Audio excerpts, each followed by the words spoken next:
everybody. Welcome back to Interactive Wrestling Radio. Joining me on the Newsmaker line right now is a guy who has not graced our show since the WrestleMania week of 2004. It's been almost 8 years since you joined us. One of my favorite performers of all time from the original, the real ECW, the one and only, the franchise, Shane Douglas. Shane, are you with us? James, how you doing, man? Doing great. Shane, it's great to have you on again, and I told you off air, and I'll tell you on air, I apologize that last time we were on for so long. No, I didn't realize it had been 8 years already. I mean, time sure flies by, I guess. It sure does. It sure does. And, you know, you're doing a big ECW reunion. Last time we talked to you, you hadn't even started the first one, and now you're doing another one. How's everything going, getting ready for the big ECW reunion in April? Everything's going really, really well. I mean, you know, I had thought that we were going to have a lot more uphill battle because of, you know, when we did the last one, we hadn't had the history of WWE having done a god-awful version of of ECW, and Dixie Carter's fiasco and Francine's fiasco of a show last year. You know, so there's been a lot of weakening in the brand, at least, you know, from those three perspectives. So we were expecting a lot bigger uphill battle, and what we're finding is the same type of enthusiasm in the fans like we saw in 2005 for Hardcore Homecoming. And I think the reason for that, James, is several things. The condition of the business today, WWE and TNA make absolute no use of the phenomenal young talent they have. The end product is god-awful. And I think the other part of it is that in retrospect of how the fans, the original ECW fans, I think really took it as a blatant disrespect what McMahon did with his ECW version, and absolutely, and also what Dixie did. So I think all those are coming into play here. I would agree, and you know, I got to tell you, when WWE did it, I don't think there was I kind of look at like Woodstock. You know how everybody that was alive in that time says that they were at Woodstock? Well, everybody that was right. Everybody who was alive at the time says that they watched the original ECW, and you could tell the ones that really did and the ones who didn't, because the ones who really did were just completely disgusted by what WWE and, to an extent, what TNA did with their reunion shows. Yeah, I agree with that, and you know, you're right. It's everybody. Not only was everybody not only does everybody say they'd watched it, but everybody was also there the night the belt was thrown down you know, at the NWA tournament, and everybody was there for Hardcore Homecoming. And considering the building held just a little over 1,000 people, I don't think that it was possible. But hey, it's great because to me it just shows the level of enthusiasm and the fans have for it, and the respect they have for the legacy that we built there. Absolutely, and I got to be honest, getting boned up for the interview today, I was watching some of the old 1994 ECW stuff with you and Terry Funk, and you know, that stuff was so special, and that's even before, you know, you guys really made the huge splash. Right. Why do you think people remember ECW as special today as it was back then? Well, it was so different, you know, in the time frame that it was in. And if you go back into 93, 94, when we launched and we're building ECW, the original ECW, it was so diametrically opposite to everything else that was being offered. The business then was, you know, predicated on cartoon characters and silly storylines and unbelievable characters, you know, dead man coming out of a grave, the world's smartest man, 7 PH. You know, that kind of garbage that just, you know, 20, 30, 40-something men were not going to watch. It might have been fine for a 12 or 13-year-old kid. It wasn't for guys our age. And when ECW came along originally, we were so different, so much more believable, so much more interesting than everything else that was being given. The analogy I always use, James, is if it's a Friday night and WWE's coming to town tonight, or TNA, we got a choice. We can go to the show, we can go out to a bar and have a couple brews, or we might go to the dance club and watch beautiful women dance. We'll find about 500 other things to do before we go to the wrestling show. But if ECW is coming to town, we'll be there. We'll put the other things on the back burner and wait till Saturday for those, and we'll go to the ECW show. Absolutely. And, you know, like I said, I wasn't a fan of the original ECW, and that's why I feel comfortable asking you the next question. To this day, as a Met fan, I can't watch the footage of when they tore down Shea Stadium. What does it feel to you that the building that the franchise built is basically no longer going to be used for wrestling purposes? I always say I'll believe it when I finally see it. First of all, we're hearing through back channels that the deal may not be a finalized deal. At least that's as of like 10 days ago, 2 weeks ago, we heard that it may not be a finalized deal yet. We're going on the assumption that it is, though. And that's why we didn't want to take the risk of trying to book it and then get told last minute to find another venue. We're hoping, I hope, that whoever it is that's taking over the building and that's made that decision, which I think is a short-sighted decision, but I hope that they'll change that decision after they get in the building and decide that it's probably smarter to have the building filled up as many days as they can get it filled up as opposed to shutting off any one genre of it.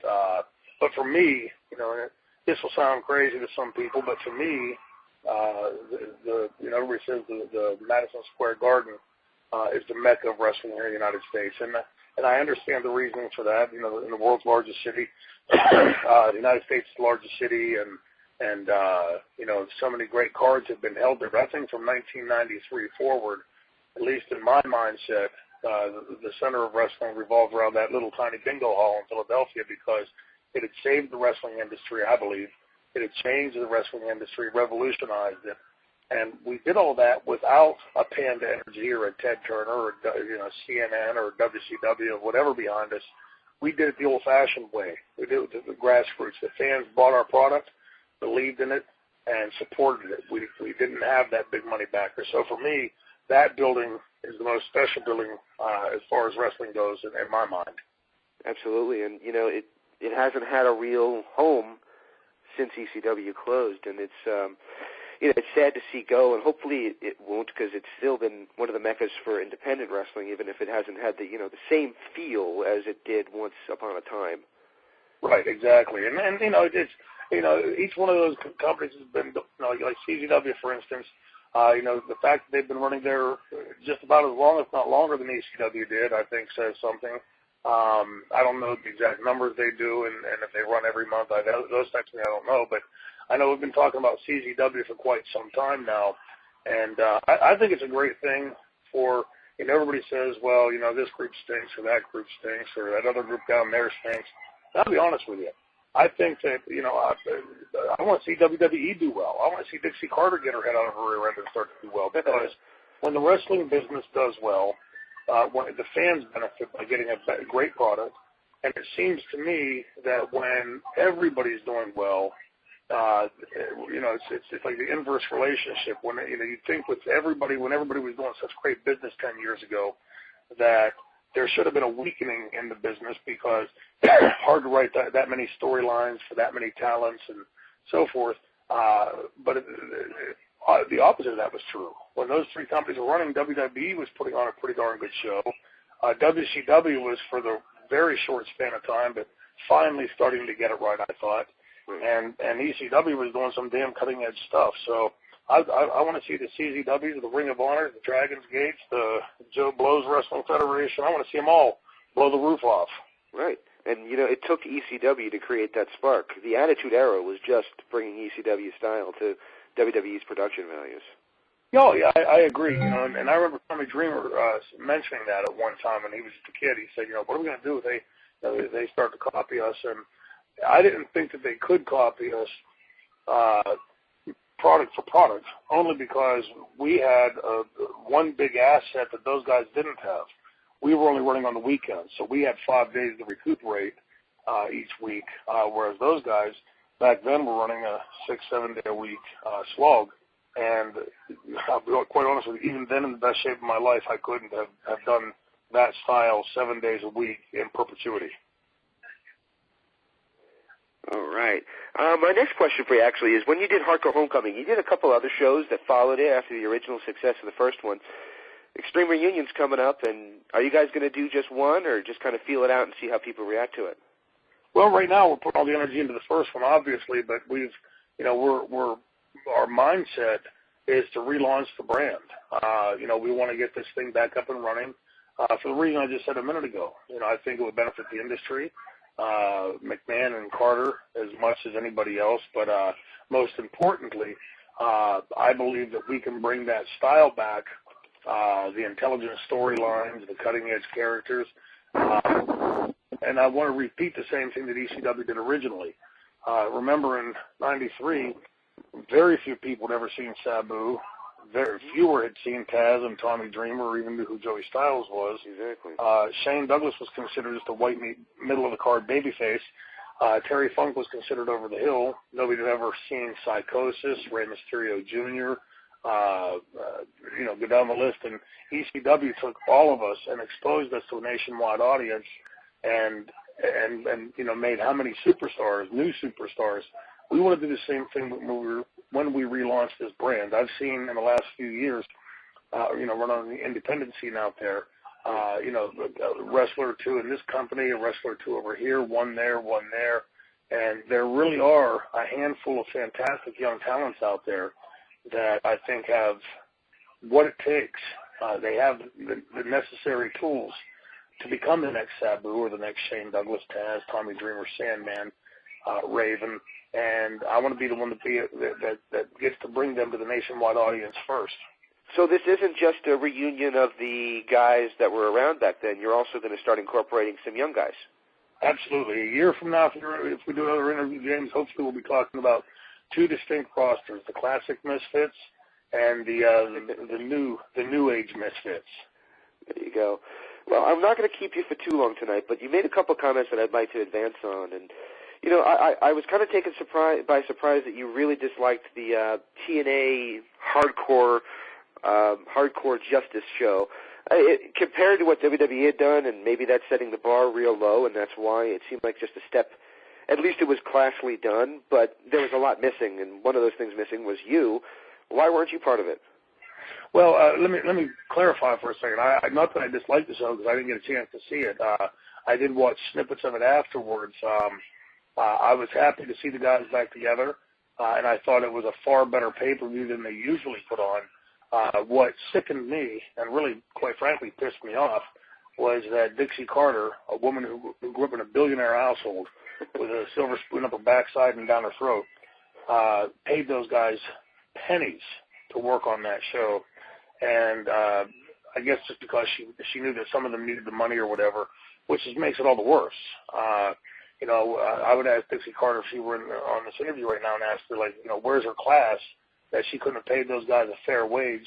This is the same woman who pays a 63-year-old Ric Flair $35,000 per night and a 60-year-old Hulk Hogan $70,000 or $75,000 a night, and then turns around and tells Justin Credible she'll pay him $250. Axel Rotten $250. That's disgusting to me, and that's where my opposition to that show came. Wasn't in the product, but to answer your question as to why I wasn't there, that it was money, plain and simple. In that universe, in the ECW universe, I'm a bigger name than Hulk Hogan. I'm a bigger name than Ric Flair. And that's certainly not me being immodest. It just simply is a fact. In the Extreme universe, the franchise character was and will always be the central character. You were the glue that held all the aspects of it together. There was this crazy stuff with Sabu. There was the submission with Taz. There was the boobs and the butts of the girls. And then there was the pure wrestler, who was Jay Douglas, who could cut one hell of a promo. Right, and I don't know if it was the glue that held it together, but Paul wanted it by design to be the calm in the middle of the storm. At the base of it, with all this homicidal, suicidal stuff going on around, tables, chairs, barbed wire, and blood and whatnot, kendo sticks and everything else, there was a wrestler who was at the base of it, was the champion, sort of the anchor. And so I felt very strongly when they contacted me that, what they offered me was laughable. It wasn't even worth my time to consider. And I did make a counter offer to them that I would wrestle the show for free if they would make a contribution to Wounded Warriors. Whoa. But my condition of it was not only do they make the contribution to Wounded Warriors, but that they give me Ric Flair in the ring. And you wanted to wrestle Flair again. Yes. And I thought, because the only reason I thought that would be more compelling is, most people that do pay-per-views do so with the intention of trying to get as best a buy rate as they could. And I guess that's not something that's important to TNA. So I didn't think that me versus Al Snow, as much as I love and respect Al Snow and love working with him, Raven, Tommy Dreamer, Axel, Balls, Sandman, any of those guys, I didn't think that there would be as much interest in those matches, respectively, as there would be for the first and only time Shane Douglas in an ECW ring with Ric Flair, the one angle that they were promised and never got. And, at WCW is... I was going to ask you, how did you, when you had the match at Slamboree, was that not something that you're proud of, or? No, well, look, I always say this about Flair, and I'll say it ad nauseum until my last breath. Flair is an amazing performer, always has been. I think he's way over the hill now, has way far exceeded his usefulness in the ring. Certainly doesn't take away the fact that he was, as I was coming up in the business, the measuring stick of the business. And I was so excited about finally getting a chance to get in the ring and compete with him that it saddened me that as soon as we went there, I'd sat Ric Flair down the very first day I was there in Jacksonville and looked him in the eye and asked him if he could be professional enough to put our differences to the side and give the best performances that each of us could to help WCW turn the tables back on WWF then. And he looked me right in the eye and said, absolutely. And then found out after that he, no sooner did we have that meeting the very first day, and he started right behind my back going and talking to Bischoff and Russo and all the political people in the office trying to get it done half-assedly. That's why his son David was involved, and Russo came out, if you remember, with a Sting mask on, and it was a whole bunch of dog and pony show, and I thought that he and I in the ring were capable of much, much better than they got because of all that dog and pony show. Does it, seriously, does it mean anything to you that you actually got to win that match? No. It was, if you go back and watch that match closely, you'll see that both of us are laying our things. He's laying his chops in, and I'm tagging him back with some pretty good, solid shots of my own. I think when he started throwing his chops, he wanted to prove to me that, he'd heard all the things that I'd said, and he was letting me know it. And as soon as he threw the second or third, I wouldn't call them potatoes, but they were pretty stiff shots with the chops. So I started throwing pretty good solid ones back, and he never complained. So I always respected him, at least for that. Absolutely. Now, you mentioned a little earlier that you wanted the donations for the Wounded Warriors thing, and there's something I've always wanted to ask you, completely off topic, but I have to do it. One of the Clash of the Champions, Jesse Ventura, went on a rant about how you had graduated from the Rush Limbaugh Institute and never knew what the hell he was talking about. Do you have any idea what he was listening to? When I was a kid in the dressing room, 1990, the first time I went to WWE, he used to come in and just spout off with the most liberal, insane, half-communist diatribes, and I would fire back to him, and, he would, at that time he was saying, all the world's woes were Ronald Reagan's fault, and all, the economy was crap because of Ronald Reagan, and Ronald Reagan was Satan himself, and I would just fire back on the points of it. I found it extraordinarily interesting when Jesse then went back, when he won the governorship, which was amazing to me, not because he certainly, I always knew he had it in him to do it, and he's an extraordinarily intelligent guy. I just never thought that anybody would ever elect in a mainstream state like that, somebody like Jesse the Body Ventura. I'm thrilled to see it happen, but I just never thought it would happen. So, but I was amazed once he did get elected how conservatively he governed. He for all the stuff that he used to throw around in the dressing room, I think now is just more to get my goat up than it was his real belief, because from where he governed much more conservatively than you would have ever believed from his diatribes back then. Yeah, that's definitely true. And, I've always wanted to ask you that. And the last question I wanted to always ask you, then we'll get back to talking about the Extreme Reunion. I haven't actually used the name of it yet. Extreme Reunion is the name of the show coming up in April. Deep Purple, Perfect Strangers. Awesome song. Huge fan of the band. Just was curious why you opted to use that as your theme song. Well, I don't know if you recall or not. That was not my theme song originally. It was Chris Benoit's. And when we did the Triple Threat, my original song in ECW was "Are You Gonna Go My Way" by Lenny Kravitz. That's true. Which was a cool song, but I think in hindsight, "Perfect Strangers" just seems to fit the franchise character like a glove. And first of all, I bought the album in 1983, I think it was. It came out. I bought it and used to drive the people insane on my hall in the dorm at college because I used to just play it over and over and over and over again. I think it's a fantastic album. But the way it became my theme song, my ring entrance song, was Benoit had it initially. And then when we did the Triple Threat, me, Benoit, and Malenko, the original Triple Threat, every time we would go to the ring, we would play that song. And when they left shortly after that, shortly into that stint with the Triple Threat, they went to WCW. That song sort of became mine just by proxy. And, it's odd because if you're a fan of the band, you'll know the lyrics to the song are incredibly profound. And if you listen to that and then apply the franchise, the character of the franchise, and you listen to some of the lines in that song, it's really an amazing connection to the franchise character, almost like it was written for it to be a ring entrance song. And to me, I still get chills when I hear the song because when that keyboard kicks in at the beginning and then the bass line behind it, it's just got such a groove to it that, and I'm sure a lot of it is having had a lot of fond memories having gone to the ring and work after that. But like I said, I bought it in '83 and played the hell out of it. I think it's a phenomenal album and song.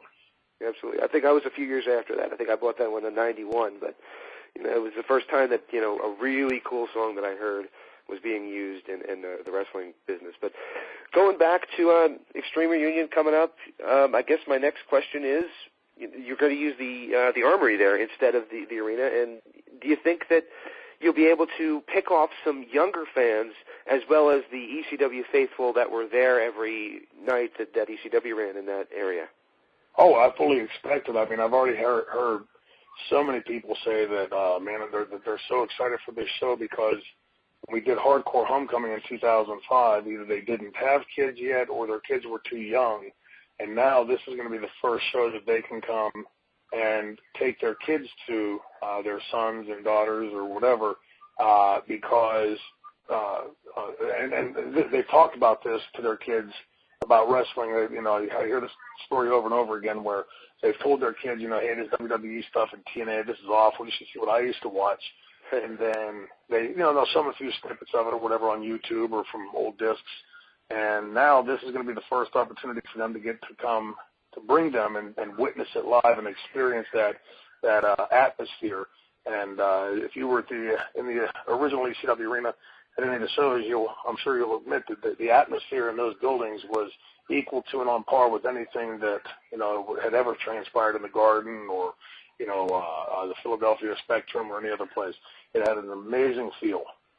Absolutely, there was pride in your brand, and it was just absolutely astronomical. Right. So I guess the last question I have for you is, when I turn on Raw every week this week, what am I talking about? When I turn on Raw every week, I hear somebody make some kind of a snide remark about the dynamic dudes, and I got to ask, you seeing Johnny Ace on Raw nowadays, and when they take all these pot shots at you and even, maybe manage to slip in a shot of you from back in that gimmick, what are you thinking watching it at home? Well, first, I don't watch it, so I hear about it because within a day or two, I've had about 50 people call me or text me or email me and say, hey, did you see they're doing it again. For me, it's, the dynamic dudes was, not the proudest moment of my career, but I'm not ashamed of that gimmick, only because that was the first time in my career that I made real money. And I think that the name was ridiculous. We had debuted as Johnny and Shane, the next generation or the new generation, at the Slamboree, I think it was, in Nashville, wrestling with the Samoan SWAT team, and with Paul Heyman, oddly enough, managing them. And the next day is when Jim Herd told us about this new name that he had come up with. I think they just so grossly mishandled it. I think that Johnny and I, had we stayed with that original name, and had they allowed us to grow into those characters and to grow into that gimmick that it could have gotten over much bigger. The original idea was to do like an updated version of the Rock and Roll Express, right, or some new version of like that would attract the girls into the buildings.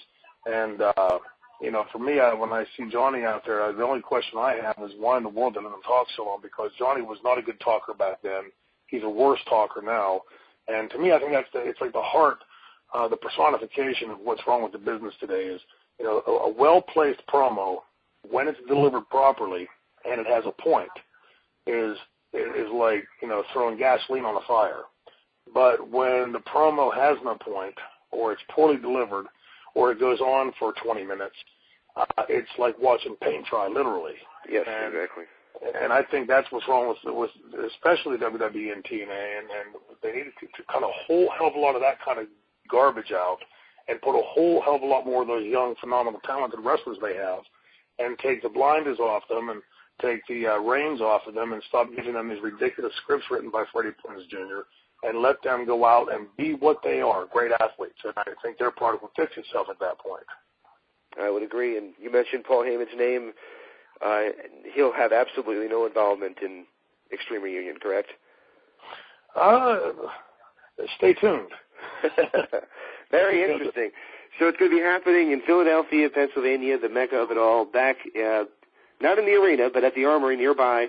And it's April 28th, and I'm going to tell you, I'm looking forward to seeing it. Hopefully you guys will have a film crew on hand, because I'd love to see this thing on DVD. And, man, I got to tell you, it's always great to have you on the phone, Shane. I'm one of your biggest fans. I say all the time, and Patrick Kelly, who's on the line with us, by the way, can tell you that I could tell you that we have gotten into arguments on this show where I would insist that the franchise character 1997, 1998 was the hottest angle in the entire wrestling business.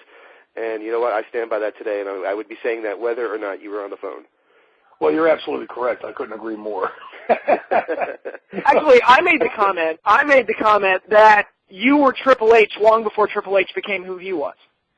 Well, the funny thing is you say that is years ago, probably 5, 6, 7, 8 years ago now, I lose track of time, but I was at my old house, the first house that I had bought, and was in the kitchen making something to eat, and we had WWF on. I don't know if it was WWE then or WWF.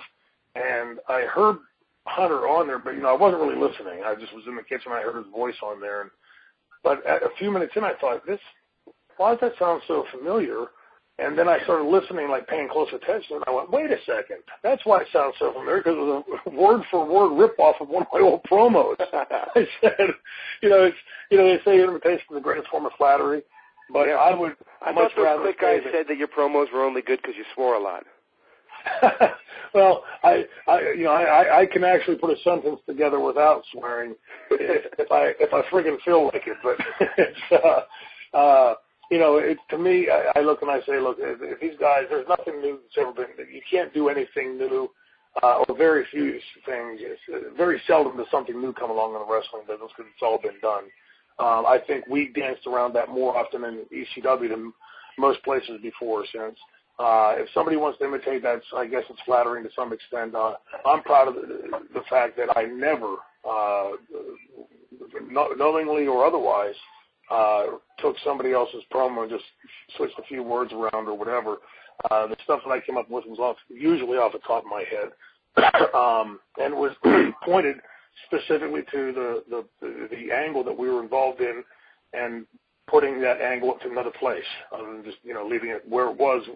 The angles and the promos were meant to build the storyline to the next level, so that the fans would want to be more interested in the story. These are ideas that just seem to be lost, gotten lost on the wayside in wrestling. And you watch TNA and WWE, and promos have no point.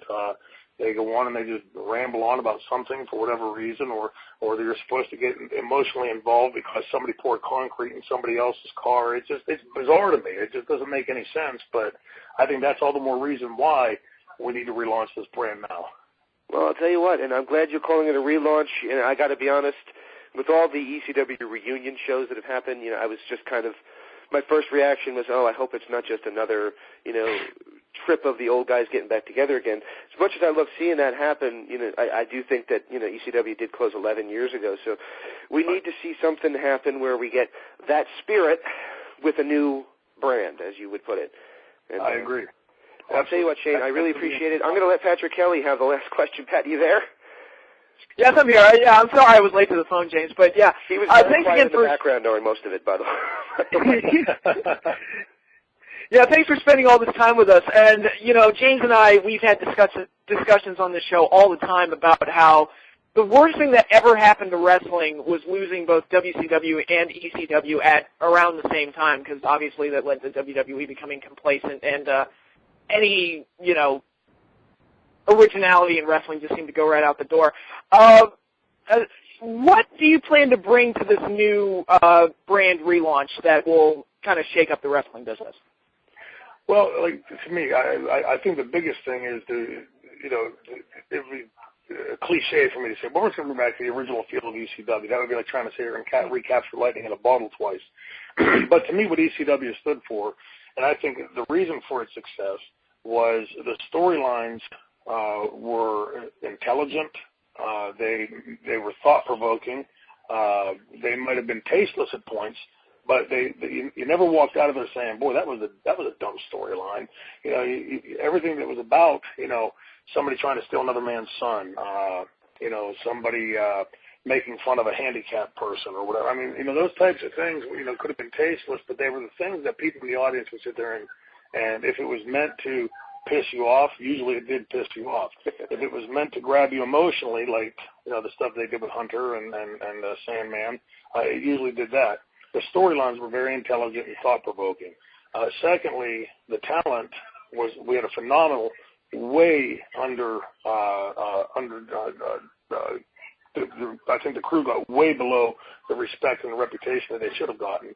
To me, it was the most talented dressing room I'd ever worked in. But I think the biggest portion of that, I think it sort of pulls all these loose ends together, is that Paul Heyman didn't micromanage us. He very seldom ever gave me any direction whatsoever as far as in-ring. In fact, it was very seldom he ever gave me a finish other than thumbs up or thumbs down. It was, he allowed us the parameters of going out there and doing what we felt strongest to do, because we all knew our own angles. But in the character itself, in the franchise character, Paul Heyman only ever gave me one pointer as to what the character was. He said the franchise character is the captain of the football team that steals everybody else's girlfriend and screws them. And so I understood what he meant by that. Pretty scumbag character. But the character really was so much more than all that. He was accomplished. He was a big mouth. He was a scumbag. He had no moral redeeming value whatsoever. And those were things that the character sort of grew into over the first year and a half, 2 years of launching it. As I was fleshing that character out, I made a ton of mistakes, ton of them, but I only ever made them once. If it didn't work in front of the audience, it quickly got discarded from the character and never utilized again. But we were given the option and the parameter to go out there and make those mistakes. Look, when you learn to run as a kid, you fall a bunch of times and skin your knee, and you learn that hurts, and so you don't do it anymore. These kids in the business today are being written such drivel that I'm thankful that I was coming up in the business back when I did and not today. Not that I wouldn't mind being 20 again, but, to be written this kind of garbage. And you'll see the kids at these tapings literally walking around with a script, a move-for-move script or a word-for-word promo. So then the kids are never really putting their brain into becoming that character. They just sort of go out and play off this little script they've been given, right? Like a little second-grade skit in elementary school. And so they're never really personifying the character. They're just going out there and regurgitating, and I think that's a big problem in the business, and I think that's one of the things that we'll definitely be doing, allowing the classic Misfits to find new parameters of their characters, and any new kids that we bring in will allow them the same leeways.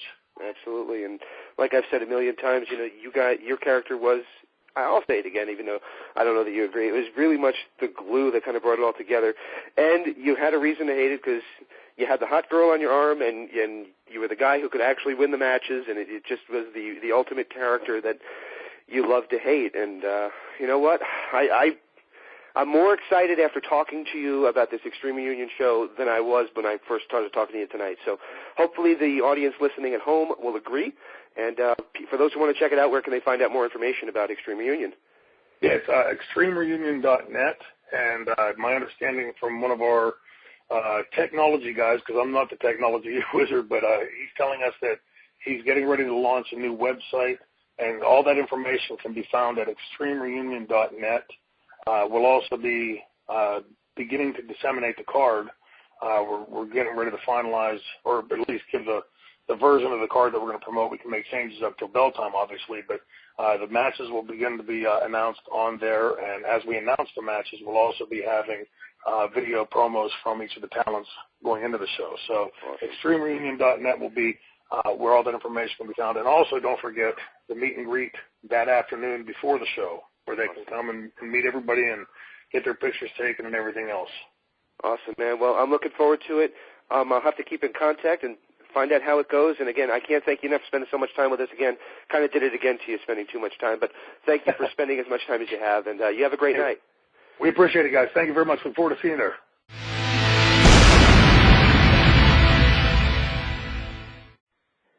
And welcome back to Interactive Wrestling Radio. We just finished up with the franchise, Shane Douglas.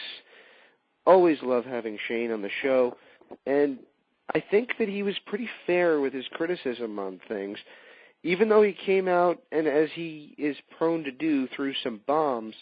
He didn't just come out and blindly throw the bombs. He explained, where his problems with the people that he has the problems with started, lie, and are based on. So I think that this was a different kind of thing, because we've already done a long interview with Shane. 2.5 hours already, like an hour and a half long, yeah. That was longer than that, wasn't it? Wasn't it like 2 hours? Well, it was 2 recording sessions. He wanted to do 2. So okay. we did 2 different recording sessions and finished it up. And it was basically the first, it was a little bit closer to 2 hours, probably, an hour, 40 minutes, something like crazy like that. Realistically, it was too long, but it was still good. And this one kind of just either ties in loose ends from that and also allows him, what the reason for the interview was, to kind of explain the premise behind the Extreme Reunion. So hopefully you guys will give this thing a shot. And for Nick, who wasn't a part of the interview, the Extreme Reunion, he's talking about more than it being just a reunion of the ECW guys. He wants to, and these are his exact words, relaunch the brand. Well, that's not going to, look, all due respect to Shane Douglas, but I've kind of reached the conclusion about him I've reached with Cornette. Everyone that ever fired him is an idiot, according to him, and he never looks in the mirror and says, what did I do? Why didn't I live up to my potential? What did I do personally that screwed up? I'm sorry, it's every interview is the same with this guy. Dick Flair cost me. Jim Herd cost me. Paul Heyman didn't pay me enough money. Vince McMahon had no idea what was going on. Shawn Michaels made sure I never got a break. Blah, blah, blah, blah, blah. You know what, Shane? You got fired from TNA because you fell asleep backstage. You know what? Any other job in America, your ass be fired too. The bimbo is fucking you, old man.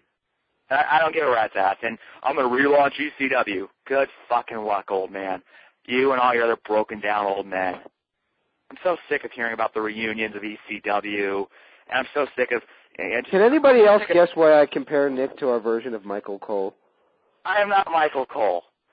He's a bitter old man. He just did everything short of calling him a dork. No, look, I'm not ranting on Shane Douglas. I've just changed my mind. You know what? I got respect for what the guy does in the ring. I'll never deny that he had tons of potential. But you know what? I'm sick of the same old song and dance from this guy. It's everybody else's fault. I never lived up to my potential. Well, guy, the same ingredient every time is you. And look, it's not. I'm not mocking the guy. I'm not trying to be, rude. Look, he makes valid points all the time. But it's like, you know what? Every interview, it's just, goddamn Dick Flair. He cost me so many opportunities. and it's like, oh, Paul Heyman never paid me enough, and it's like, well, I can tell you that never paid anybody enough. Paul Heyman used to write checks for airline tickets on Sonny's credit card. Well, I mean, I'm not kidding. He bought airline tickets on Sonny's credit card. The guy really did push his luck at times, but that's all, here or there and all that stuff. Bottom line is, and I'm going to bring it back, I said on the interview, and I'll say again, I believe that the hottest character, I won't say feud, because the feud of the time belonged to Hogan and Sting, but the hottest character in 1997, 1998, if you put all three companies on par with one another, which admittedly they weren't, they were not, but if you put them all on par with one another, the hottest character was the Shane Douglas character. He was red hot. His matches were awesome. His character was red hot. His valet was red hot. Everything about this guy was just, it was, let me put it this way. It was I own 2 ECW shirts, the ECW logo and a Triple Threat T-shirt. There's a reason for that. And I'm not saying Shane Douglas wasn't hot, and I'm not saying that the guy wasn't a fantastic worker. And I'm not even saying that the guy isn't making valid points when he talks about the stuff different people have told. I'm just saying, you know what? He's 45 years old, if not a lot older. At some point, it's like the shock appeal wears out, Shane. And look, I'll listen to the interview, and maybe I'll change my mind. I mean, hell, I remember when you did the interview with Chris Masters, I went into it thinking, oh, this guy's just going to be an idiot. The guy handed needs promotion. My immediate thought was, I really misjudged this guy. Who was that now?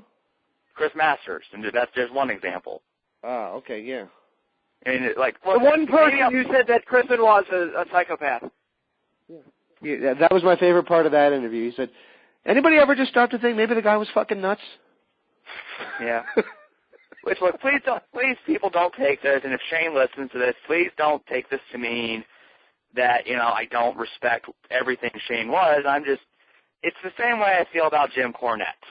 I respect a lot of the things that he's done, but I just get sick of the same old coming out of his mouth with just changing some of the names. Yeah, but that's the thing, though. He didn't do that in this interview. He kind of explained everything out. And I could see why you could say that, but you know what? Douglas has had his own battles in his life, personal and political, with things in the business, and you can't deny them. I mean, he bitches about Flair screwing him because Flair screwed him. He bitches about Michael screwing him because Michael screwed him. I mean, it's not saying stuff that wasn't true. I mean, he got a legitimate back injury in the ring with Scott Hall, and when he's injured and he doesn't work an MSG show, Shawn Michaels runs to Vince McMahon's office saying, he doesn't want to work MSG. What's wrong with this guy? I mean, come on, this is what people... Made Shawn sound like Triple H there. Yeah, an ambiguously English accent. Yeah, that's what he... All right, well, you know what? Like I said, I'll listen to the interview and maybe I'll change my mind. All right, well, now that we've pissed off Shane and we'll never get another interview with him. Well, I'll throw my 2 cents in there. I second what I said in the interview, and I told Shane he was Triple H before Triple H was Triple H. And that's how I feel. Shane Douglas was that good. I think that it was the package. It was the whole package. And I'm not just talking about ECW Shane Douglas. I'm not just talking about, WCW with Ricky Steamboat Shane Douglas. I'm not talking about any of that. I'm talking about the whole package. When you look at the career, it was awesome stuff. But the best stuff, in my opinion, was 1996 through 1990, let's say 99, early 99, with that version of the Triple Threat. The character was just super hot. There was nothing hotter. You got a guy who broke a guy's neck, stole his girl, and instead of being sympathetic about the fact he broke his neck, he took that girl, put her in a skinny bikini, took her in the ocean, and said, paraplegics can swim, so if you want to fight me, come swim to me. Yeah, he was. Look, I'll say it again. The character was just a dickhead, and it worked awesomely. Yeah, I'm not disagreeing with that. I hope that comes through, is that I don't begrudge Shane his talents, and I don't begrudge his abilities in the ring. I mean, I'll say it right now that, look, he was the guy that was perpetually one big break away from, if only he could have gotten that big break in one of the other companies, he could have done it. It's just, and look, there would not have been, and I don't, people can say, oh, it was Streamer, oh, it was Raven, oh, it was Heyman. ECW would not have been nearly as entertaining as it was if not for Shane Douglas. In my interview with him, in the interview that Patrick and I did with him, I said that I believe that he was kind of the glue that held it all together.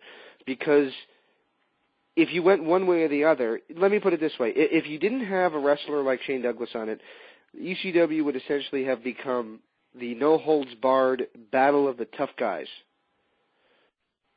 Yeah. That sounds like a really bad... It sounds like a really bad early name for the UFC. That's what Battle of the Tough Guys. It was scuzzy women who had the perceived notion that they weren't very classy. I'm not saying that about Francine or Beulah or Dawn or any of the other ones that were in ECW, but that's just the perception that they had. They had that. They had the barroom fights, which is what New Jack and all that was. That's essentially what it was. But you had Shane Douglas's character that brought it back to an in-ring style, and that is what was necessary for ECW. And I'd venture to say that's partly why it never really regained its identity after he left in the middle/early 1999. And, arguably they had their best success then with the TNN show, but what happened was people didn't see that special of a product when it got to TNN. It was watered down and blown out, and a lot of that had to do with they didn't have the center for that show, and that's what Steve Corino, I believe, they were building towards him becoming that nucleus for everything to surround around. Oh, kind of like what Bobby Roode is now for TNA. Which is a great way to transition it to the discussion of TNA, which had a pretty major news story this week. And that, of course, it had a couple of major news stories. One is the departure of Vince Russo from the creative team. I guess now we'll find out how big of a role he had in creative. Exactly. Here's the thing. I don't necessarily think that this is a good or a bad thing. You've got some people out there that are like, well, finally TNA wised up and got rid of Russo. That guy's the fucking devil. He's the stupidest motherfucker that ever lived. Look, I'm sorry. The guy booked some bad angles. There is no denying that. He was absolutely lost at the end of WCW. I mean, there were some horrible, horrible shows, and he has been very hit and miss in TNA. That said, I've seen a lot worse shows booked, ladies and gentlemen. Please do not act like he never had a good idea, despite what certain people will try to convince you. And here's the thing: I always believe it's a good idea to change up the creative team every couple of years, because and Vince Russo will be the first person to talk about this. There's a bubble that kind of creates in the system where you can't see the forest, you can't see the trees through the forest. And you just kind of think, well, this is what we always do, so let's just keep doing it. So I like the idea of having somebody different, someone who hasn't been working with TNA, come in and hopefully change things up, maybe bring a couple of fresh ideas, fresh perspectives to the table, and maybe say, or maybe Vince would say, well, okay, let's do this. Maybe they say, you guys do that so often. I think instead what you need to do is you need to do this. That said, I don't feel like with Vince Russo gone, all the problems that we see with TNA, and there are problems creatively, are going to go away. Like, I don't think him being gone is like, oh my God, everything's perfect now. There are other changes that need to happen. I don't think a lot of those were Vince Russo related. Yeah, I would agree with that in some aspects. And again, you have to take into account how much power does Bischoff have, how much influence does Hogan have, how much influence does Jeff Jarrett have, and everybody else that's involved in the creative team. That I was never really keen on just piggybacking the whole. Whenever I had a major problem with TNA, Yeah, the Fire Russo chants. I was like, well, we don't know if that's Russo. Right, exactly. I mean, it's kind of easy to point the finger at him, but you don't know. Right. You know, I mean, you even talk about this. Who's Dixie listening to? You know, who's Bob Carter listening to? You know, it's like, you know, how much influence does Fight TV have? You know, do they have these ideas, and then they say, well, you know, here's what we kind of like you guys to do, and they're like, well, you know, maybe we should do it if that's what the network wants. I always say this, TNA is one of those companies that a lot of people write so-called inside reports about, that I'm willing to bet people that actually know what's going on are laughing their asses off thinking, oh my fucking God, where do these idiots get this? Because you had a certain fat ass in Minnesota that was claiming, I don't know why TNA hasn't acknowledged that Taz's are on the pay-per-view when they acknowledged it within the first 5 seconds he wasn't on air.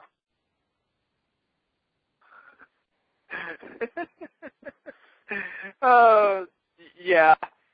Yeah, and then his first comment was, well, oh God. Tell you what, as much as like Ryan Metzler, there's a certain other fat ass that I absolutely despise and think he isn't. And God, if his website shuts down, the world's going to be a better place. Which website does he run now? I'm not gonna give this fat son of a bitch any promotion. Oh God. Yeah. It's not Bob Ryder. No, it's not. But yeah, that's interesting. So yeah, we're on the topic of TNA. Russo's gone, and like I said, we'll see if there are any major creative changes. Now, what I will say,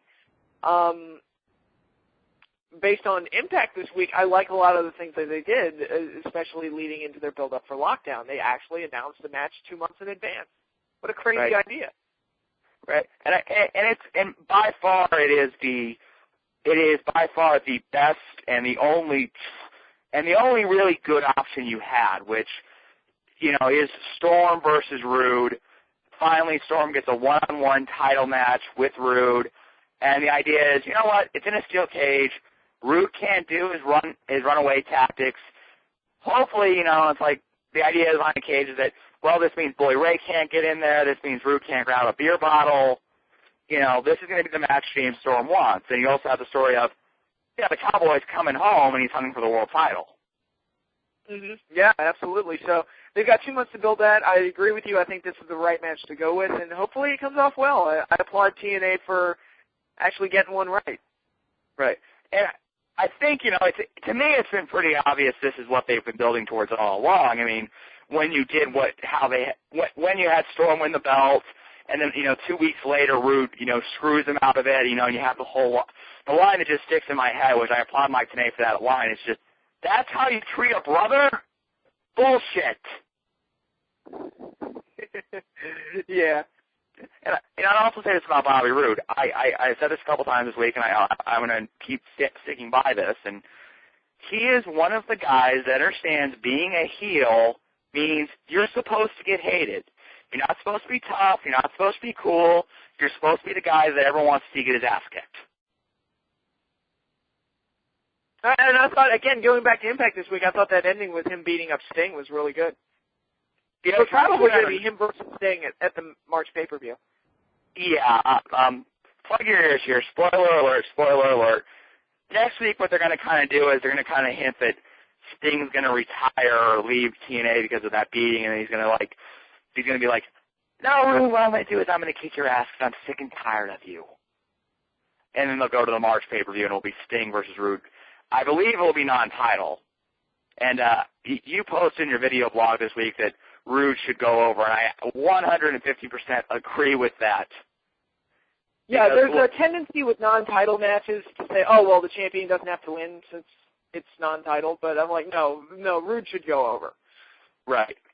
You know, look, people can say, oh, well, it needs to be clean. You know, if you want to do what you always do with Rude, which is, you know what, have the referee get bumped, and then he hits Sting with the brass knucks or any other particular weapon, and that's how he beats Sting, that's fine. I just don't want to see. I just don't want it to be Sting hits the Scorpion Death Drop, Sting gets in the Scorpion Deathlock, and Rude loses. You know, it's like, because one thing that isn't done enough is in any wrestling promotion pretty much is protecting the champions. or protecting heels in general, really. Yeah. I mean, look at Jericho. He's already lost the Rumble. And I think that really set back the build up to Punk and Jericho at Mania. Yeah, and I'm going back to your video blog. So for people that want to get more from Patrick, he does have a blog on YouTube. And you're absolutely right. It's like they gave it to Sheamus, and what the fuck has Sheamus done? I haven't seen him, to be honest. I think I saw him the night after the Rumble on Raw, and that was it. Yeah. Which, I mean, absolutely, we need to protect the heels. We need to protect the champions. And you know what? We need to – I wish they hadn't done I really thought it was a mistake to have Rude and Storm wrestle since, the title change. They did it on the London Impact. But I think that was a tendency of, to say, like, oh, well, we are in London. This is such a great crowd for us. Let's reward them. Let's give them this big match. And then also having them, be in the four-way with each other. It's like you kind of take away, but it's like you're taking away, from the big ultimate payoff at the end, which is lockdown. Right. I mean, it's still better than what happens most of the time. I wouldn't have done those matches either, but even though it's still like, nobody saves anything in this day and age, so that's almost like ideal compared to, what most other people do. It's baby steps in the right direction where, well, at least they didn't main event, the January pay-per-view against each other one-on-one. Yeah. So, I mean, we'll see what happens. Oh, yeah, absolutely. So we'll follow the road to lockdown, but we've also got the road to WrestleMania coming up. And right, and well, before we go on to WrestleMania, I do just want to real quick, I think, speak on behalf of everyone here and say our best wishes to Jeffy Sorensen, who, unless you've been living under a rock, you probably heard that he was severely injured at the Against All Odds pay-per-view. And the good news is he's apparently out of the hospital and he has regained feeling in both his arms and his legs. So, yeah, that sounded nasty. I didn't see the pay-per-view on Sunday night, but it sounded nasty. And it is great news to hear that he's out of the hospital. And from what I've read, he's expected to make a full recovery. Yeah, absolutely. And I will just say this, in the off chance that he's listening to this, take time, let your body heal, kid. Don't rush back, because that's a mistake way too many wrestlers that do permanent damage to themselves make. And that's, I got to get back. It's like, no. Don't follow Kurt Angle's example. Let your body heal up. Be ready to come back. Because, I was watching it, and at first it didn't look that bad. When they showed the replay, you could kind of see, oh, shit, that was horrible, because his neck just got compressed, and came forward. And, I don't even want to really place the blame. It's one of those things where it's like, that's why they call them high-risk moves, which is, people that didn't see it, it was a moonsault done by Zema Ion onto Sorensen, who was on the floor. To me, it kind of looked like, and I don't like blaming the guy that got injured, but it's like, to me, it kind of looked like Sorensen wasn't ready. He wasn't even looking up, so to tell, oh God, where do I have to be to catch him properly? It's like he was kind of standing there and he wasn't ready. And I think he just got clipped, and he got pretty badly hurt, and hopefully he'll be all right. Yeah, absolutely. Yeah. Yes. Yeah. Best of luck, kid. And now let's get on, as you said, the road to WrestleMania takes really its next big step. That's this Sunday. It's the Elimination Chamber pay-per-view. With the worst Elimination Chamber match ever on paper. Wait a minute, Patrick. You are telling me the idea of Santino Marella does not absolutely rivet you as a major pay-per-view title challenger? Oh, dear God, no. Honest to God, I'm sitting there thinking, it's like they're going to take him out of the match, not out of the pay-per-view. My God. Like Del Rio or Christian is going to make a comeback, jump him, and take his spot in the chamber match like Edge did a couple years ago, because I can't fathom Santino getting a title shot. But he's got the Cobra. Yeah, he also chokes on Natalia's farts, and that's kind of his new thing now. Oh, God. You know what's really sad? Somebody actually thinks that there are people that get paid a lot of money that think that is a good idea. We're going to have this. You know what? I think it's a Carlito thing all over again. I think Natalya did something to piss somebody off, and now they're punishing her. Because I can't fathom anybody truthfully thinking that's a good idea. Yeah, it has to be a punishment. It absolutely has to be. Maybe she said something backstage like, look, I don't look like a foot and I can work. Maybe you should push me or something like that. And like, well, that's not fair to Alicia Fox because she looks great, but she can't work a lick and all that stuff. And it has to be something where she said something that somebody perceived as egotistical, and they're cutting her down to size. Yeah, which is really unfortunate. Because to be perfectly honest, looking at the WWE Divas division, there's two girls currently active that can really work: Beth and Natalia. And those, it's like Beth is still getting a push. I mean, fortunately, but it's like. And I think Karma's going to get the shot at WrestleMania. I think that's going to be the Mania match: is Karma versus Beth Phoenix. Yeah, like, I guess. I mean, it's just kind of like, I think it's just, to me, it's just like the Divas division as a whole is just dead. And it's almost like the only way to kind of fix it is just to kill it off for a while and then bring it back, when you have people that can work. But the problem is the WWE doesn't see it as a problem right now. They probably think, well, it's fine as it is. I mean, people don't want to see wrestlers. They want to see bikini models. Yeah. Yeah, and, Alicia Fox, but, when she hurt Beth Phoenix, that didn't shock me at all, because I remember watching her have a match with Gail Kim, and I'm like, she's going to kill somebody one day, because she is dangerous. Yeah. I mean, she is, God, is, just watching her work, you're like, seriously, did she even, like, did anyone tell her how to do anything before she walked out there? Is her experience just watching it on videotape? Yeah. I don't know. Yeah, I mean, it's the 21st century. She watched it on YouTube. Okay, watched it on YouTube. Good point. Good point.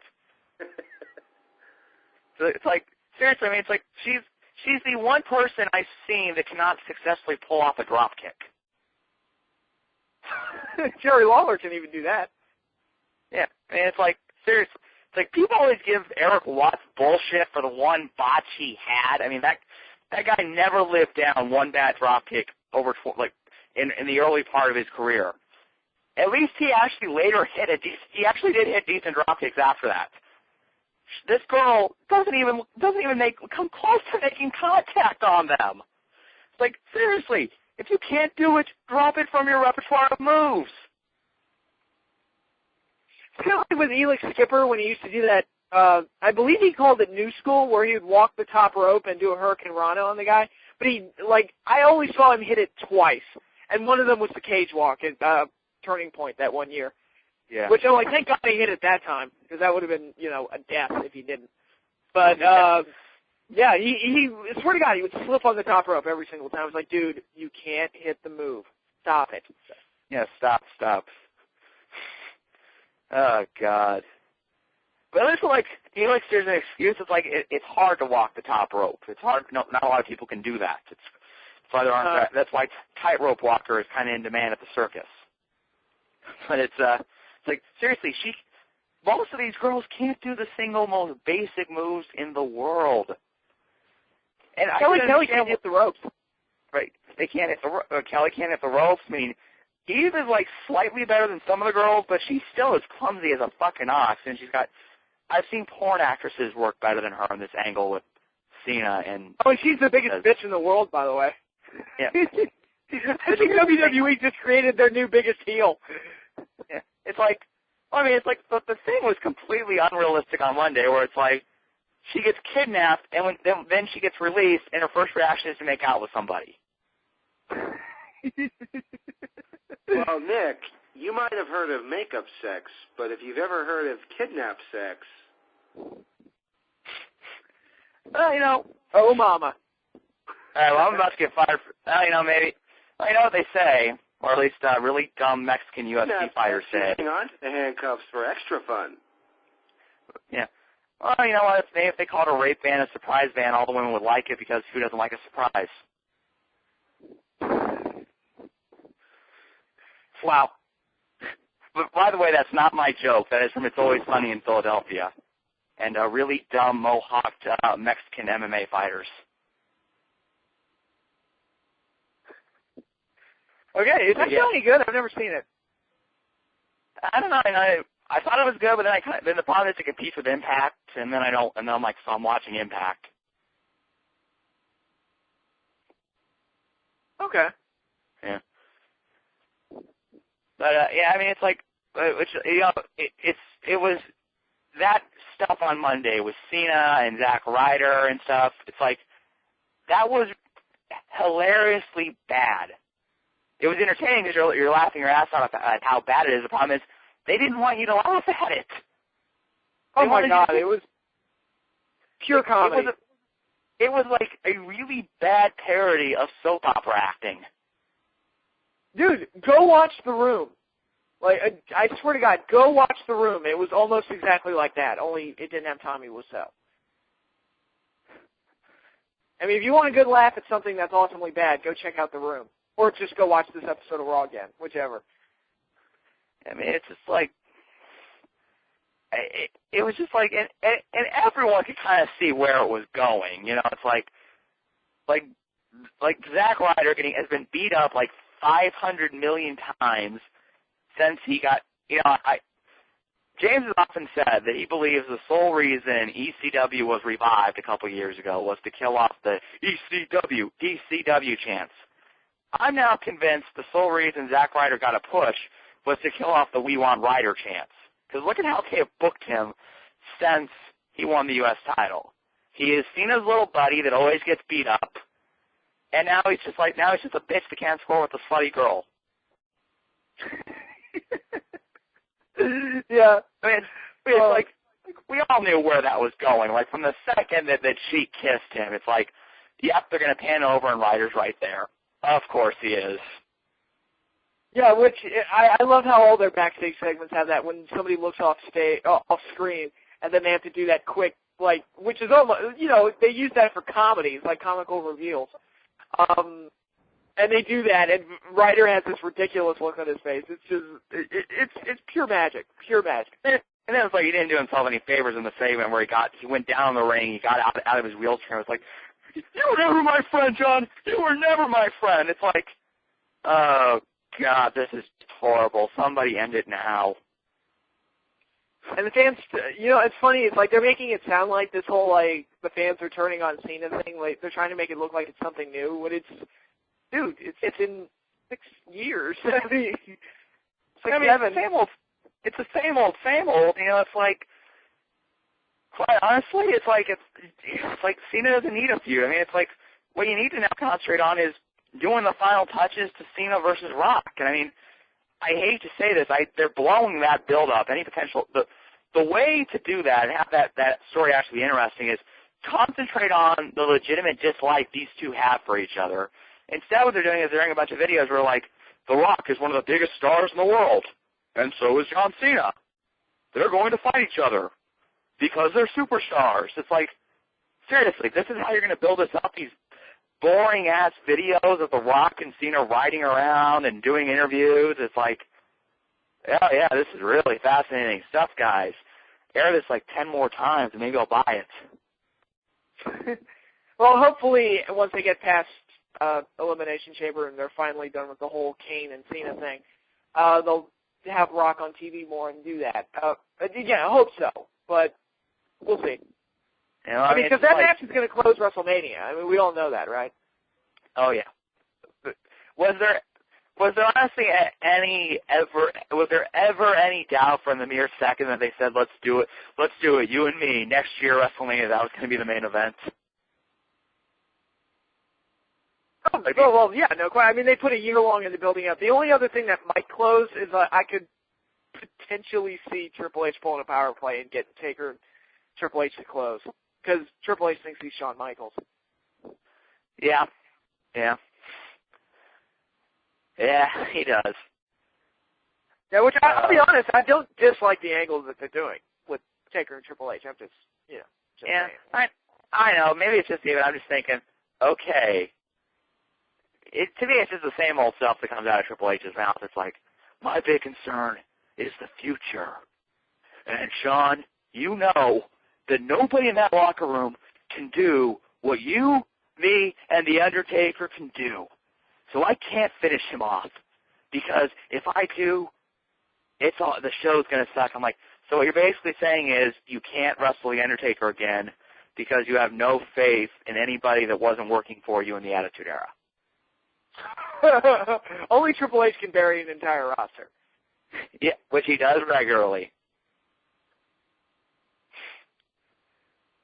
Oh boy. I mean, it's like I just don't care. And I'll be honest, I can't even watch those segments without just thinking like, again, we're gonna go through this match and it's gonna go 50 goddamn minutes longer than it should, and these guys are gonna, they're gonna do all the same old spots. They're gonna try to act like, and we're gonna have the oh my God, how can they keep going? How can they keep going? How can they do this? Gotta agree. 1, 2, no. Tombstone, 1, 2, no. What's gonna end it? Like, I just have absolutely no interest in this match.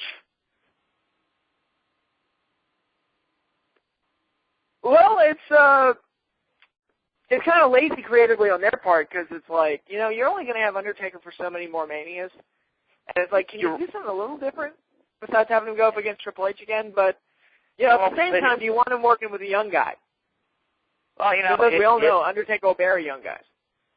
I mean, it's like, here's the thing. In an ideal world, I want him working with a young guy because I would have the young guy go over and get the big build as he's the guy that ended the Undertaker streak. And I'll use MMA as an example. Mauricio Verdum will be forever known as the guy that broke Fedor Emelianenko's 10-year undefeated streak in mixed martial arts. No matter what he does going forward, that will be one of the first bullet points on his bio. It's like, but you know what? We all know the Undertaker's ego will not allow him to let somebody end the streak. And if he is going to let somebody do it, it is going to be someone like Triple H or someone like Shawn Michaels or someone like Kane who made their bones. Yeah, well, at least they're not doing Undertaker and Kane again. Yes. Well, hold on, Timmy. That might be our match next year. That'd be funny. Yeah, which if you really want to laugh at, bad haircuts, find that photo of Kane with his hair grown back out because he looks like a late 80s, early 90s hockey player. Awesome. Like, he's got Kane has started growing his hair back out because he no longer is shaving it for the gimmick. Well, it isn't growing back very well. It's like, if you've ever seen the really early episodes of Beverly Hills 90210, Jason Priestley's hair, that's what it looks like. Only it's on a guy that's nearly 50 and has kind of a slug face. Beverly Hills 90210, that's a blast from the past. Also a flash from the present, because apparently the CW is determined to remake every teen drama from the 90s with a new twist. Okay. Coming soon, Dawson Junior Creek. Are you serious? No, I think that's where they're going. They already redid 90210. They redid Melrose Place. I assume they're going to go back to that one eventually. Wow, wow. Melrose Place. God, I forgot that show existed. Yeah. Yeah, so this is basically what's going on in the world of wrestling and the world of entertainment in general. We are completely creatively bankrupt. Yeah. And you know what? Not just we always criticize wrestling for living in the past. You know what? Every form of entertainment is living in the past. Yeah. Oh, God. VH1 for a while there, VH1 was nothing but I love the 90s, I love the 80s, I love the 70s. I love the 80s part 2. I love the 90s part 2. It's like, seriously. Those were all great, too. Yeah, they were great. But it's also like, you guys have nothing else to air on your network, like say, a music video? Oh, man.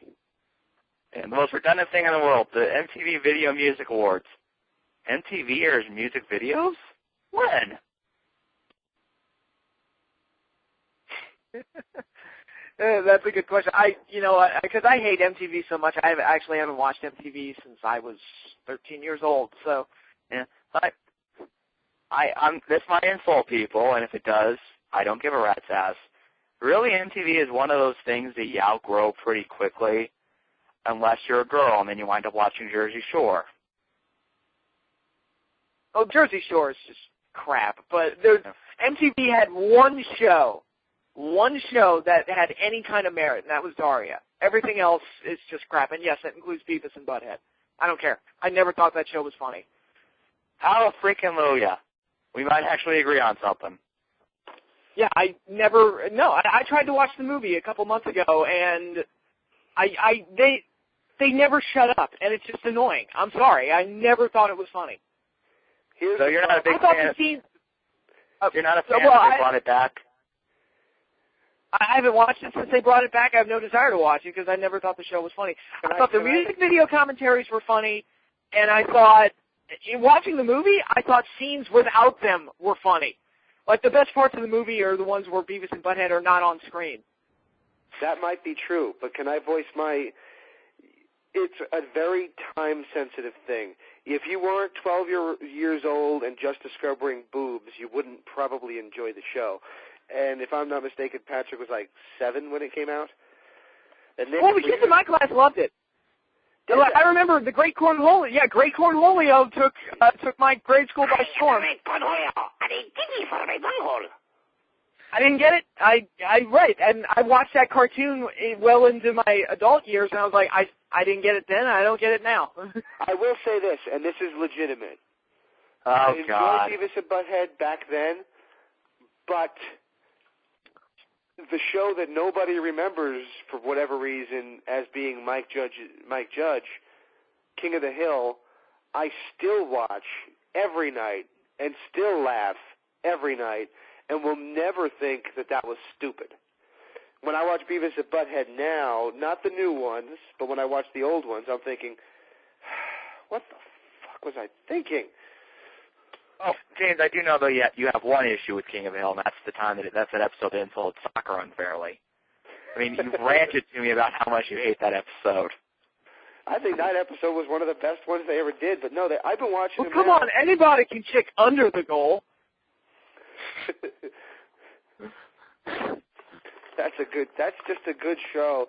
Whether or not I agree, and by the way, Nick's busted my chops because I went off on a slightly irrational tangent on TNA for creating some stupid reality show called Soccer Moms. Well, first off, you know, I don't think I don't think that's going to be a TNA thing. I think what happened is people are confusing something maybe Eric Bischoff is doing with his production company. I mean, I can see TNA doing it. They got a lot of mommies there, like Dixie and Karen Angle. I mean, maybe they'll do a reality show with that about, you know, mommies of wrestling, but they didn't want to call it Wrestler Wives or some stupid shit like that. Because that show, Basketball Wives, is now getting slammed by the people that actually participated in it. Well, for God's sakes, I mean, I'm sorry, but who could watch that crap? And for the last time, I don't care where you're from, and I have no interest in watching a reality show based on the Real Housewives of wherever that place might be. I got news for people. If you think those are Real Housewives, you're in for a real disappointment.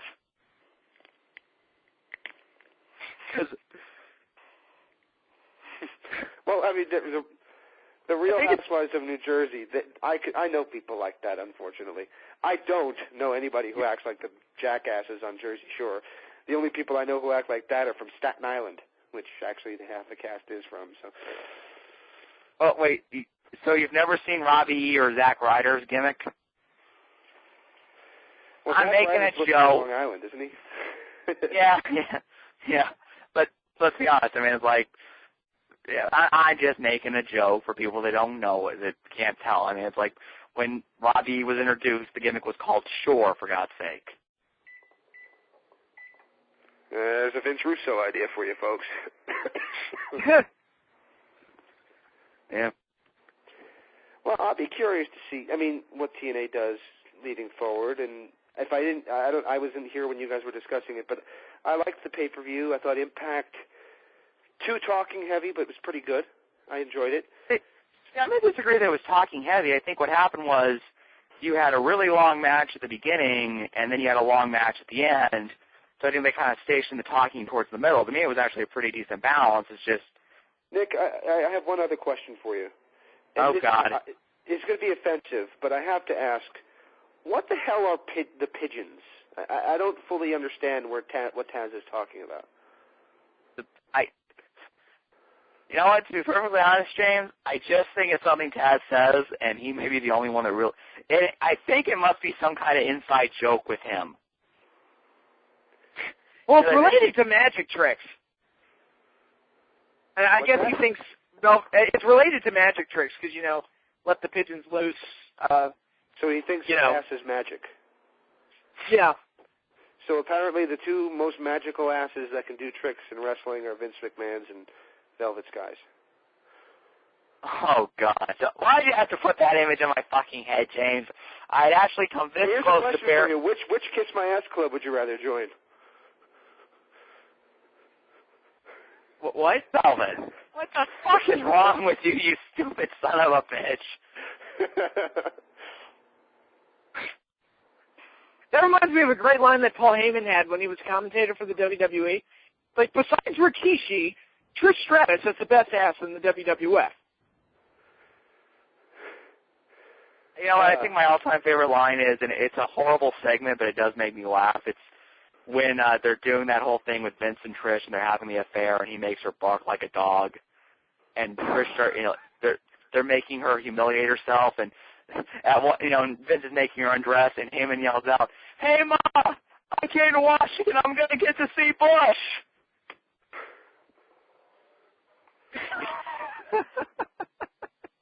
And Heyman just says, you could hear the wind just go every one that was on. Vince wasn't on headset because he was in the ring for this segment, but you could hear everyone backstage going, "Oh, what did he just say?" That's great. That's great.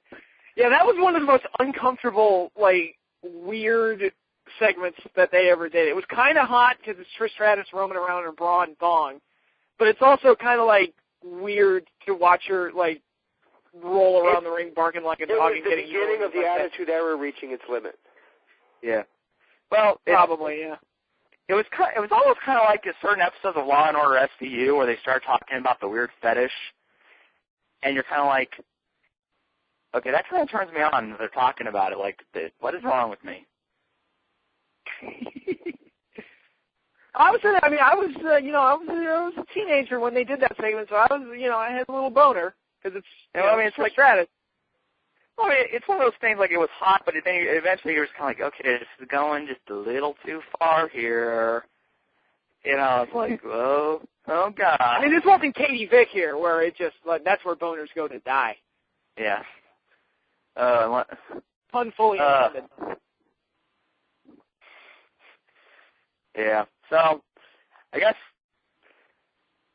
we really should just wrap this up because we got nothing else to talk about. We're bashing on the Attitude Era again, and we're bringing up Katie. I think we should have a new rule that if we ever mention the name Katie Vick, we just got to stop the conversation and go somewhere else. I'm sure Triple H has the same rule.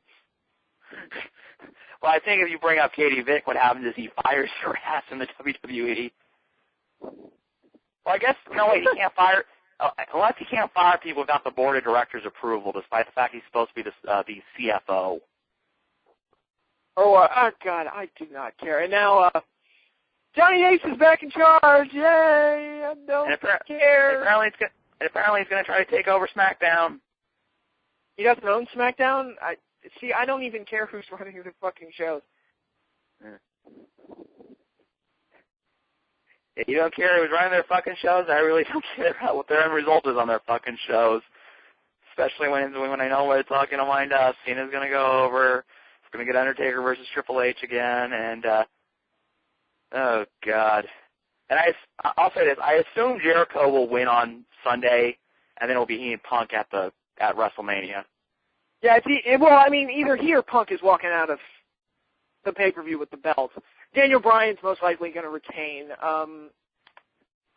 And we should also clarify that Santino's getting the Elimination Chamber match because Randy Orton suffered a real concussion.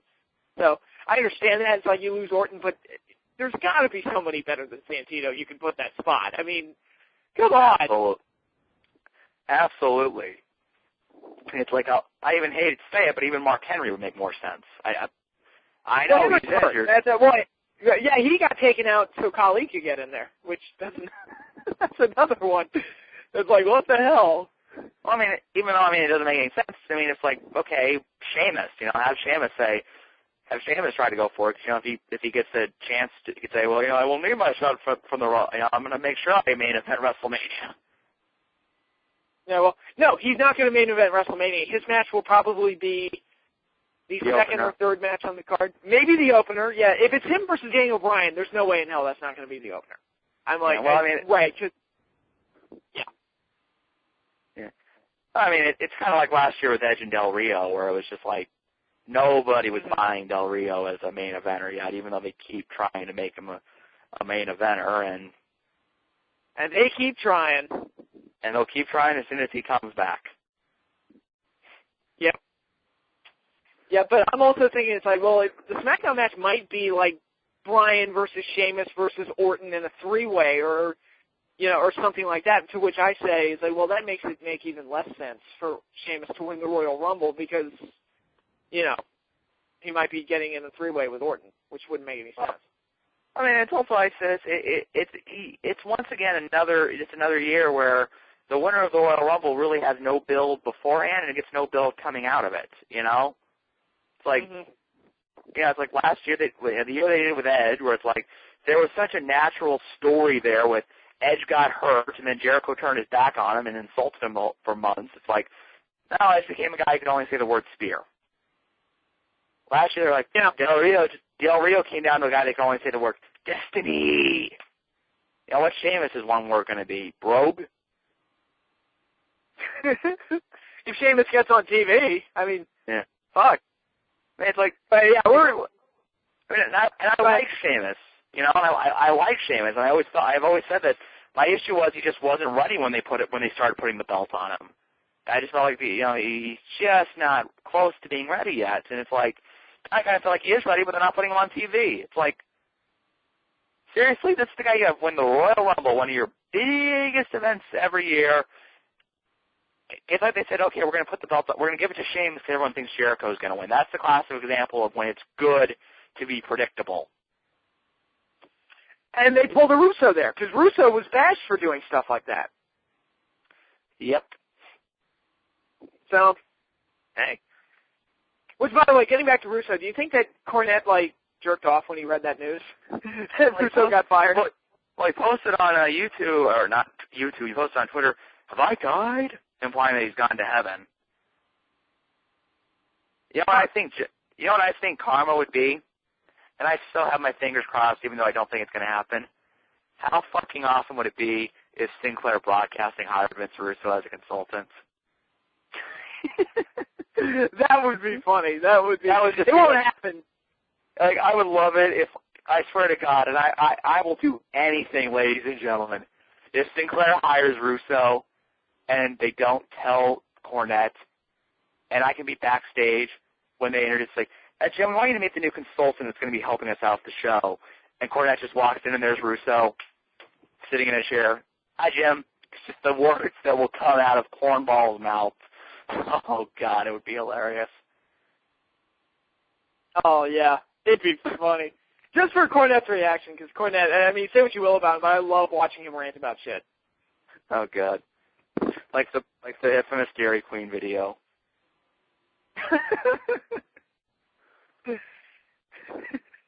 It doesn't take much to set him off. It doesn't take anything to set him off.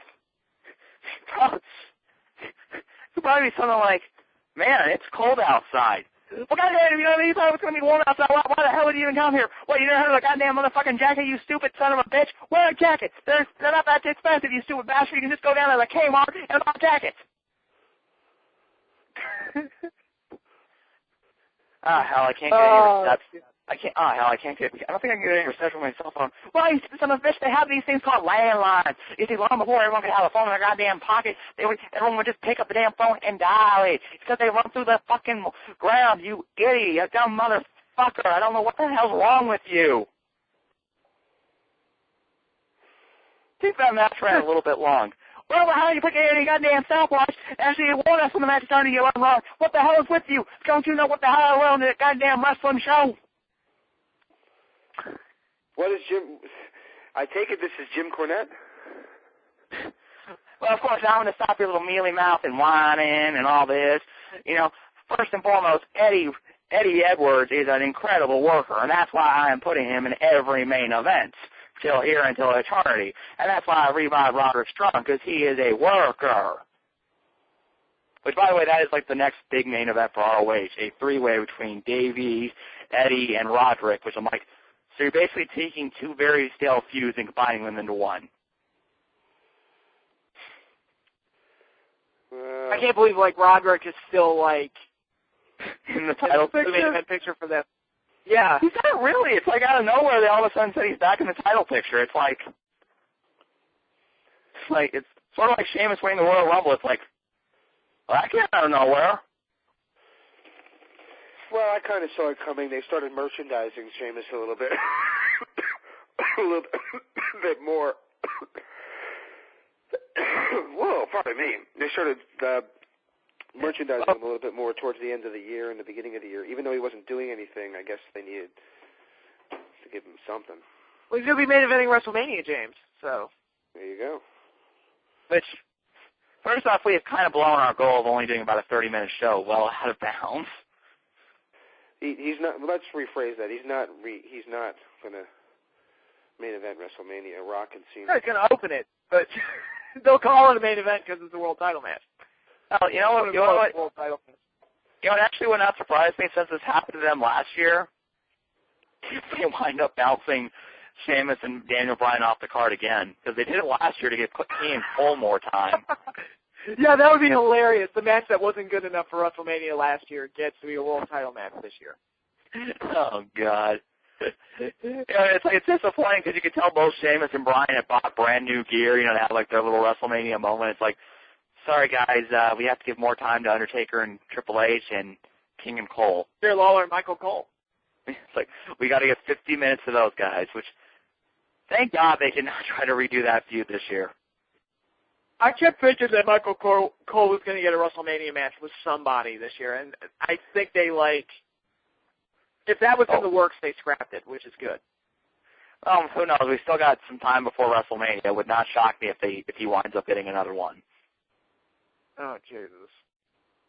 They might bring back Jim Ross one more time and have it be Ross and Cole at WrestleMania. Yeah, have another rap battle. Oh, Lord. Oh, God.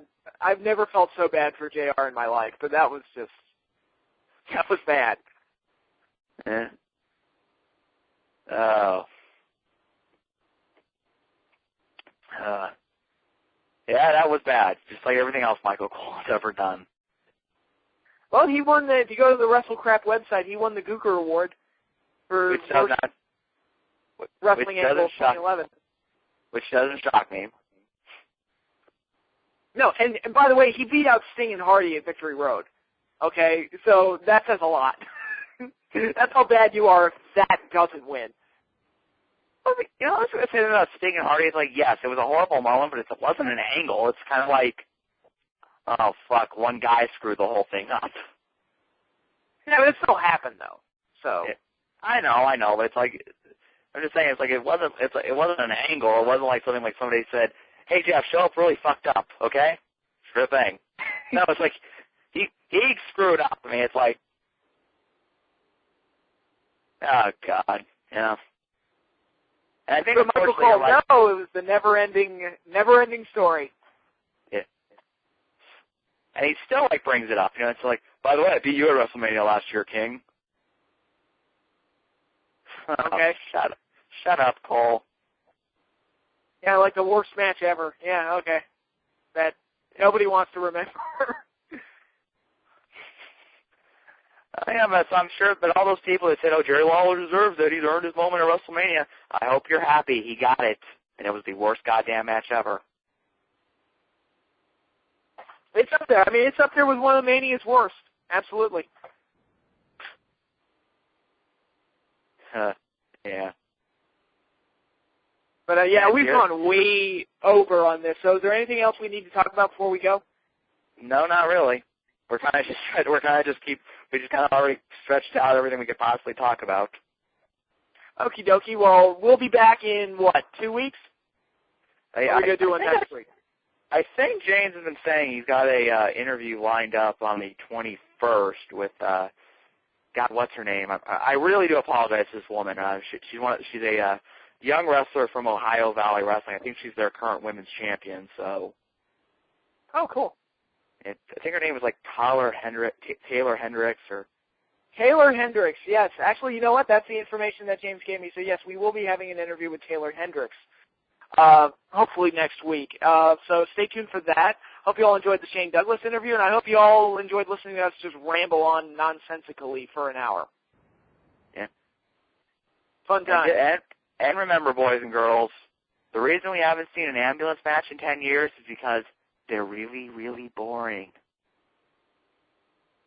Well, I mean, it's also like, we've had stretcher matches and last ride matches, so it's really not that much of a difference. And there's like a whole group of matches that I think we need to do a segment on this show, starting with on the website of called matches that just need to be retired because they're not that fun. I would put the stretcher match there. I would put the buried alive match there. I would put the platform match, or what is it? The scaffold match up there. They sound really good on paper, but the problem is like the actual execution is pretty boring. It's like we're gonna wait for a guy to get stuffed in a box, thrown in an ambulance, pushed across the line. We all kind of know something funky is gonna happen here. How about the Punjabi prison match? Do you want to see that? No, I never want to see that again. It's like you've got to escape a cage to escape another cage. Made of bamboo.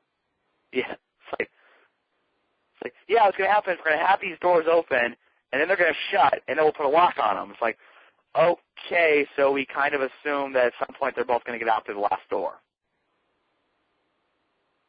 and then you got to fight up through another big door, a bigger cage made of bamboo. It looked like the Kennel from Hell almost. Which, thank God, that never got revived.